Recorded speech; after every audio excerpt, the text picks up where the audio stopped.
आप सभी लोगों का एक बार पुनः स्वागत है।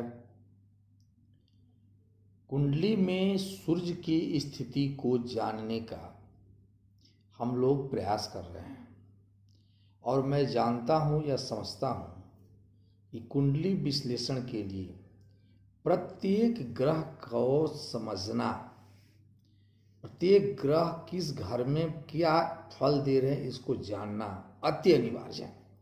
अगर आप कुंडली विश्लेषण करना जानना चाहते हैं तो ग्रहों के स्थिति को जानना जरूरी है और उसमें सबसे सर्वप्रमुख ग्रह अगर कोई कहा जाए तो सूर्य देव हैं, जिन्हें ग्रहों के राजा कहा गया है, या ऐसे कहिए जो पिता है सबका, जो पिता है सबका। अगर सूर्य देव, मैं पिछला वीडियो बनाया था, 2 वीडियो मैं सूर्य पर बना चुका हूं। एक तो सूर्य चंद्रमा की युति के बारे में और दूसरी सूर्य कुंडली में क्या प्रभाव देते हैं, इसको आप हमारे प्रीवियस वीडियो में जान सकते हैं। अभी हम लोग जानेंगे कि 12वें भाव में सूर्य की क्या स्थिति रहेगी। तो हम लोग विषय वस्तु पर आवे इसके पहले आप लोगों से एक आग्रह है कि आप लोग अगर मेरे इस चैनल को देख रहे हैं तो पूरा देखें। दूसरी चीज, अगर आप इसका लाभ उठाना चाहते हैं तो इसे सब्सक्राइब जरूर करें। यदि अगर आप सब्सक्राइब करते हैं तो मेरा मनोबल बढ़ेगा, पहला चीज। और दूसरी चीज, अगर मैं जो वीडियो डाल रहा हूं वो आपके पास सीधे संपर्क में जाएगा, आपके पास जाएगा, जिससे आप लाभान्वित हो सकते हैं। मैं ये भी कह रहा हूं बार बार कि कुंडली विश्लेषण के बारे में जो मैं चर्चा कर रहा हूं आप लोगों से, अगर आपको कोई समस्या उत्पन्न होती है तो आप मेरी इस वीडियो के नीचे कमेंट बॉक्स में अपना कमेंट कर सकते हैं।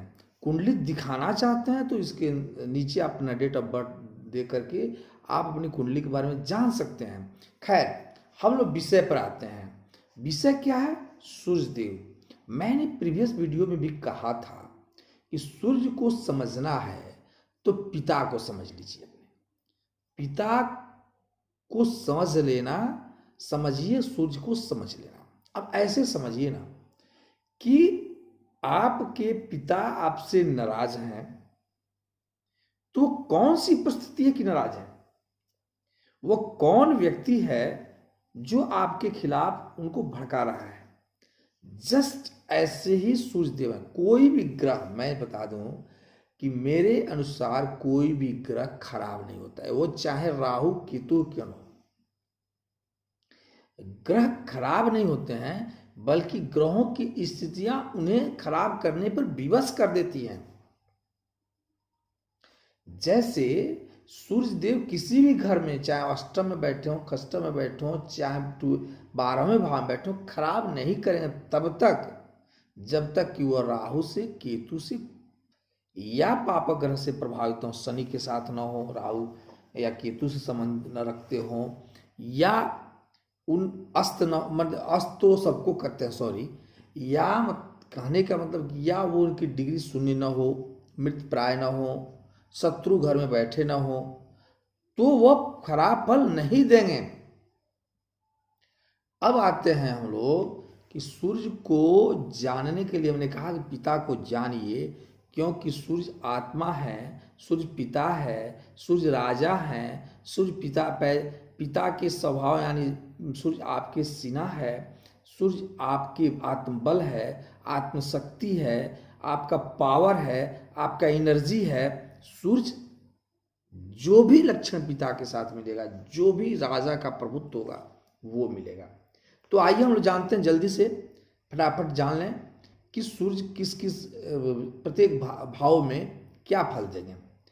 तो सबसे पहला जो भाव होता है, जिसको लग्न कहते हैं, जो पहला भाव होता है, पहले भाव में लग्न में जब सूर्य बैठेंगे तो मैं आपसे बता दूं कि देखिए, आपको देखना क्या है, सूर्य की प्रकृति को या किसी भी ग्रह की प्रकृति को जाने और वह भाव किस चीज के लिए बना है, दोनों का जब मिश्रित करेंगे तो आप समझ जाएंगे कि आपका वो ग्रह क्या करने वाला है। बहुत सिंपल चीज है कि आप घर के जो चक्र बनाएगा, जन्म चक्र से ही सब कुछ देखना है। अभी तो जन्म चक्र में जिस भाव में कोई ग्रह बैठा है, उस भाव यानी उस घर को में क्या क्या पावर मिले हैं और आपके ग्रह किसके लिए कौन सी कारक हैं, किस चीज के कारक हैं, ये दोनों को जब मिश्रित करेंगे तो आपका रिजल्ट आ जाएगा। जैसे लग्न में बैठा हुआ सूर्य, लग्न क्या है?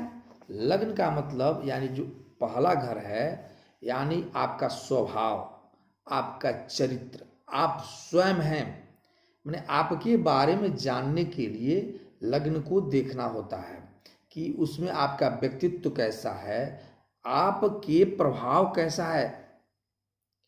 तो जब पिता रूपी सूर्य आपके लग्न में बैठेंगे तो क्या होगा? तो चूंकि व्यक्ति के व्यक्तित्व को बढ़ा देंगे, क्योंकि सूर्य राजा भी हैं। अगर सूर्य अच्छे स्थिति में है, पाप ग्रह से ग्रसित नहीं है, राहु से दृष्ट नहीं है, तो सूर्य लग्न में बैठ करके आपको आपके प्रभाव को बढ़ा देते हैं, आपके व्यक्तित्व को बढ़ा देते हैं, सुख को बढ़ा देते हैं, तेज को बढ़ा देते हैं। और ऐसे व्यक्ति जैसे राजा जो है कोई भी काम करता है, यानी कहने का मतलब यह है कि आदमी नीचे गरीब परिवार में जन्म करके राजा के समान आगे बढ़ता है, उसका पिता भी समाज में प्रभावशाली व्यक्ति होता है। यदि लग्न में सूर्य बैठे हैं तो ये सारी स्थितियां दिखेंगे कि वह व्यक्ति सामान्य परिवार से जन्म लेकर के भी आगे बढ़ता है, तेजवान होता है, शक्तिवान होता है, प्रभावशाली होता है, लेकिन क्रोधी होता है, अहंकारी होता है। अगर सूर्य बुरे स्थिति में है तो ऐसे व्यक्ति कृशकाय होते हैं, यानी लीन थीन दुबले पतले हो गए, ऐसे भी बाल झड़ जाते हैं बहुत जल्दी।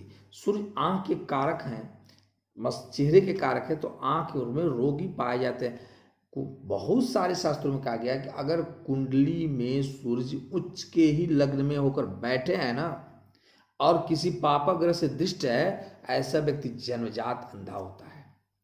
तो अगर अब सूर्य जब लग्न में बैठेंगे तो कहाँ देखेंगे? सूर्य को एक ही दृष्टि मिली है, सातवीं दृष्टि। तो सातवीं दृष्टि से उस सातवें घर को देखेंगे लग्न में बैठने के बाद। सातवां घर क्या है? आपके पार्टनर का घर है, यानी पति अगर का कुंडली देखी जाए तो उसकी पत्नी का घर है, और पत्नी का कुंडली देखी जा रही है यानी स्त्री कुंडली देखी तो उसका पुरुष के उसके पति का घर होगा, सातवां घर। तो जब लग्न में सूर्य बैठेंगे तो उनका तेज यानी उनकी जो दृष्टि है वो सातवें घर यानी दाम्पत्य घर पर पड़ेगी। तो दाम्पत्य जो होगा वो प्रभावशाली होगा, तेजस्वी होगा, क्योंकि सूर्य की प्रकाश जहां पड़ता है ना, जैसे वहां पूर्णिमा ला देते हैं सूर्य अच्छा, पूर्णिमा आता कैसे है? आप जानते ही हैं कि जब सूर्य की पूर्ण दृष्टि चंद्रमा पर पड़ती है तो पूर्णिमा आ जाता है, यानी चंद्रमा खिल उठते हैं। वैसे ही आपके लग्न में बैठा हुआ सूर्य सातवीं दृष्टि पर जब डालेगा तो यानी दाम्पत्य जीवन में जो दंपति होंगी या होगा वो खिले हुए होंगे, खूबसूरत होंगे, तेजस्वी होंगे, लेकिन वो भी क्रोधी होंगे। यानी कहने का मतलब लग्न में बैठा हुआ सूर्य क्रोध देता ही है पति और पत्नी दोनों को। अब हम लोग आते हैं दूसरे घर। सेकेंड हाउस किस चीज का है? सेकेंड हाउस कुटुंब का घर है, वाणी का घर है, चेहरे का घर है सामने जो, और वाणी, कुटुंब, चेहरा और अस्थाई धन इकट्ठे अस्थाई संपत्ति का घर भी माना गया है। तो जब सूर्य दूसरे घर में बैठेंगे तो क्या करेंगे? अगर पुरुष होगा तो उसकी दाईं आंख, स्त्री होगी तो बाईं आंख में रोग ला सकते हैं। सूर्य जब लग्न में दूसरे घर में बैठते हैं तो वाणी बड़ी ओजस्वी निकलता है लोगों का, ऐसे लोगों का।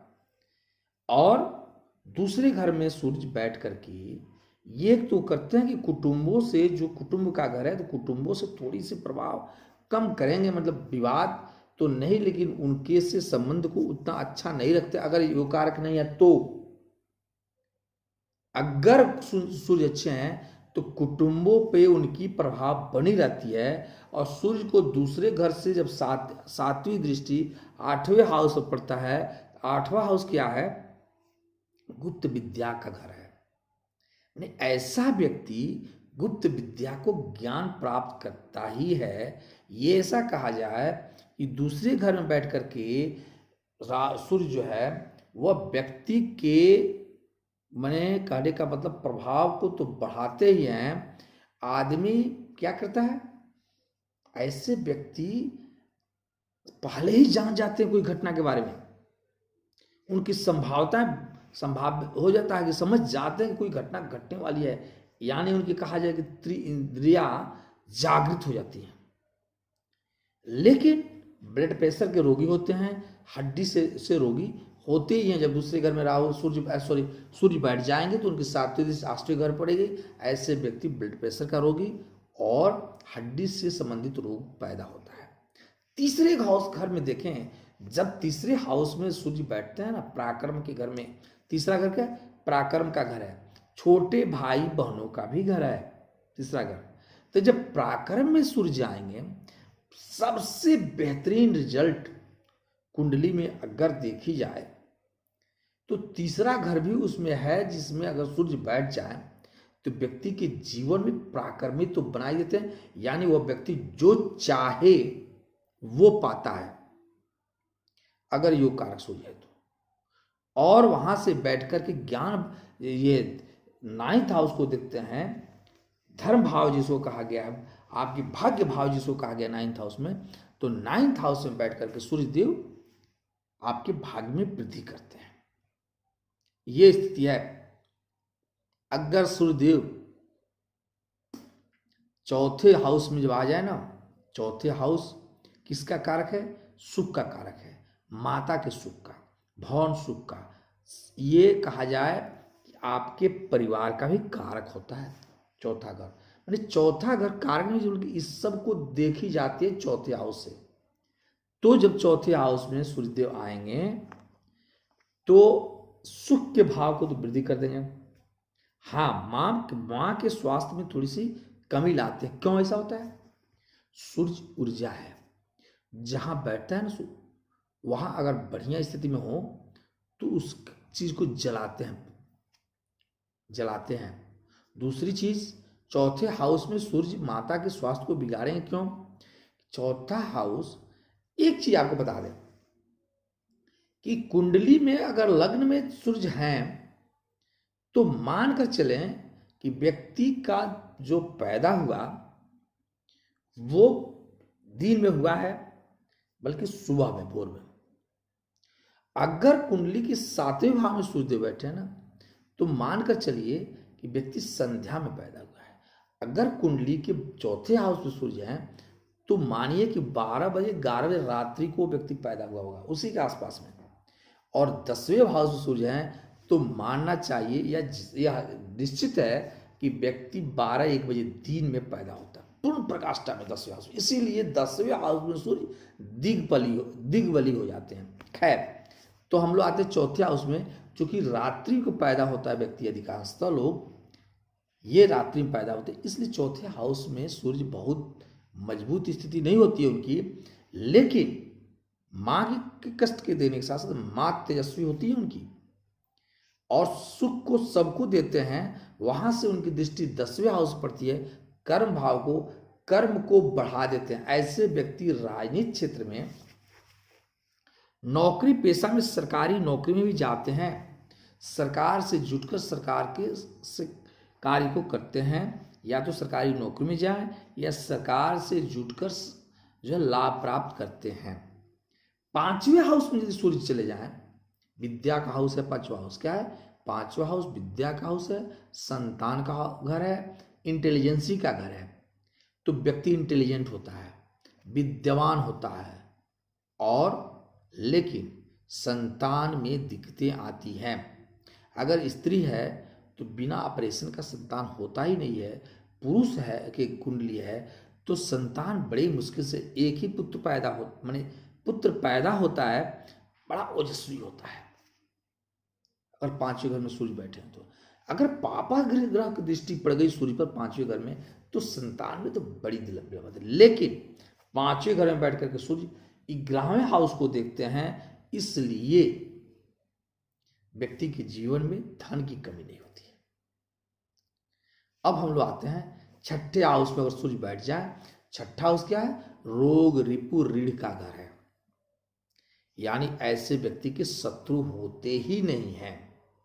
शत्रु पैदा अगर होते हैं तो अपने आप मर जाते हैं, बिना कहे शत्रुओं का प्रभाव समाप्त हो जाता है छठे हाउस में सूर्य बैठ जाए तो। लेकिन छठे हाउस में बैठकर सूर्य 12वें हाउस को देखता है, यानी व्यक्ति खर्च करता है, संचय नहीं करता है, खर्चा करता है। किस पर? अपने पर, क्योंकि उसको दिखावापन पे ज्यादा खर्च करना पड़ता है। अपने प्रभाव को दिखाने के लिए वो अपनी संपत्ति का नुकसान कर डालता है। छठा घर में ये बैठने पर यही एक प्रॉब्लम है सूर्य के साथ। छठे हाउस में सूर्य बैठ जाए तो एक तरफ रोग और रिपु रीढ़ का को समाप्त करते हैं, दूसरी तरफ संचित भू संपत्ति को व्यक्ति अपने दिखावापन में खर्चा कर देता है। सातवें हाउस में जब सूर्य बैठे हैं ना, पत्नी के साथ खटास लाते हैं, क्योंकि वो जलाते हैं ना सातवें हाउस को। दाम्पत्य जीवन में थोड़ी सी वो आएगी, लेकिन पत्नी तेजस्वी ओजस्वी होगी, भ्रम थोड़ा सा पैदा होता है। अगर पापा ग्रह की दृष्टि नहीं है तो सूर्य पत्नी ओजस्वी तो होती है, साथ में व्यक्ति के व्यक्तित्व को भी बढ़ाते हैं, क्योंकि दृष्टि उनकी लग्न भाव पर पड़ती है और व्यक्ति प्रभावशाली होता है, सोसाइटी में उसकी इज्जत होती है, प्रतिष्ठा होता है, सब कुछ होता है। तो कहने का मतलब इस सातवें हाउस में सूर्य अगर बैठ जाए और किसी भी शुभ ग्रह की दृष्टि उस पर है तो पत्नी या पति ओजस्वी होंगे, प्रभावशाली होंगे, समाज में क्षेत्र में उनकी एक सम्मान होगा। लेकिन अगर पापा ग्रह की दृष्टि पड़ जाए ना, जैसे राहु की, केतु की, शनि की, मंगल की, तो विवाह में दाम्पत्य जीवन में खटास भी आ जाता है। आठवें घर के हाउस में, आठवें हाउस में सूर्यदेव छठे, आठवें और 12वें हाउस के माने दोष भाव का दोष जो कहा जाता है ना, सूर्य पर नहीं लगता है, क्योंकि सूर्य आत्मा के कारक हैं। सूर्य और चंद्रमा पर छठे आठवें का दोष नहीं लगता है। लेकिन आठवें हाउस में जब सूर्य बैठेंगे ना तो आपको हड्डी की रोगी तो बनाएंगे ही, साथ में ब्लड प्रेशर को बढ़ा देंगे। वहां से बैठ करके धन भाव को देखेंगे, धन की वृद्धि तो करेंगे क्योंकि दृष्टि उनकी है, धन की वृद्धि होगी वहां पे, लेकिन कुटुंबों से पटेगा नहीं। नाइन्थ हाउस के भाग्य भाव में बैठ करके सूर्य बड़ी अच्छा रिजल्ट देते हैं, कारक हो जाते हैं। नाइन्थ हाउस में बैठकर सूर्य भाग्य बने, धर्म में वृद्धि लाते हैं, धर्म में विश्वास बढ़ाते हैं और पिता से अच्छे संबंध को बढ़ाते हैं। पिता उसके व्यक्ति के प्रेमी होता है, अपने उस जातक को ज्यादा मानने वाला होता है। लेकिन 9th हाउस से बैठा हुआ सूर्य की दृष्टि जब तीसरे पराक्रम भाव पर पड़ेगी, छोटे भाई बहनों पर पड़ेगी, तो छोटे भाई बहनों से या तो कहने का मतलब या तो तीसरे हाउस में बैठे हैं सूर्य तो वहां तो छोटे भाई को होने ही नहीं देते हैं, छोटे भाई बहनों को होने ही पैदा ही नहीं होने देते हैं। लेकिन अगर 9th हाउस से दृष्टि उनकी पड़ती है तो व्यवहार नहीं बनने देते हैं। ये है, यह स्थिति है 9th हाउस में। यद्यपि धर्मात्मा बनाते हैं, धर्म के प्रति आपको आकर्षित करते हैं सूर्यदेव, विशेष प्रतिभा लाते हैं आप में, सोसाइटी में आपको एक धर्मशील प्रभावशाली व्यक्ति के रूप में आपको जाना जाता है, लेकिन अपने भाई से भी आपको पटता नहीं है। 10th हाउस में सूर्य दिग्बली हो जाते हैं, दिग्बली हो जाते हैं 10वें हाउस में, बहुत अच्छा रिजल्ट देते हैं। 10वां हाउस में अगर सूर्यदेव हो ना, व्यक्ति की नौकरी की चांसेस, सरकारी नौकरी की चांसेस बढ़ जाती हैं। अगर अन्य ग्रह भी ठीक ठाक रहे, लग्न ठीक ठाक रहा, तो निश्चित रूप से प्रशासनिक सेवक बनते ही हैं। 10वें हाउस में बैठा हुआ सूर्यदेव व्यक्ति को समाज में कम से कम सरपंच मुखिया तो बनाते हैं, बहुत अच्छा रिजल्ट देते हैं 10वें हाउस में। 10वां हाउस में बैठ करके सूर्यदेव कर्म को बढ़ाते हैं और सुख भाव को देखते हैं तो सुखी बना देते हैं, धन धान्य से समृद्ध करते हैं, हर प्रकार के सुख, भवन, गाड़ी, ये सारी सुविधा अगर योग कारक है तो देते हैं। जस्ट इसके उल्टा अगर सूर्यदेव मैंने खराब है तो इन सारों चीजों का प्रसारण कर देते हैं। 11वें हाउस बेहतरीन, अगर सूर्यदेव कहीं सबसे पूरी कुंडली में सबसे बेहतरीन रिजल्ट कहीं देते हैं तो 11वें हाउस को परम भाग्यशाली व्यक्ति होता है जिसकी 11वें हाउस में सूर्य में, 11वें घर में सूर्य बैठे हों, परम भाग्यशाली होता है। किस चीज की दिक्कत नहीं होती है, वह बिना सोचे समझे जैसे ही वो सोचेगा ना उसकी कि मुझे पैसे की जरूरत है, कहीं ना कहीं से पैसा उसको मिल जाएगी, व्यवस्था हो जाएगा। भौतिक सुख की सारी चीजें 11वें घर में बैठे हुए हाउस, 11वें घर में बैठे हुए सूर्य देते हैं, बड़ी अच्छी चीज है, बशर्ते कि राहु से दृष्टि ना हो, शनि के प्रभाव में ना हो।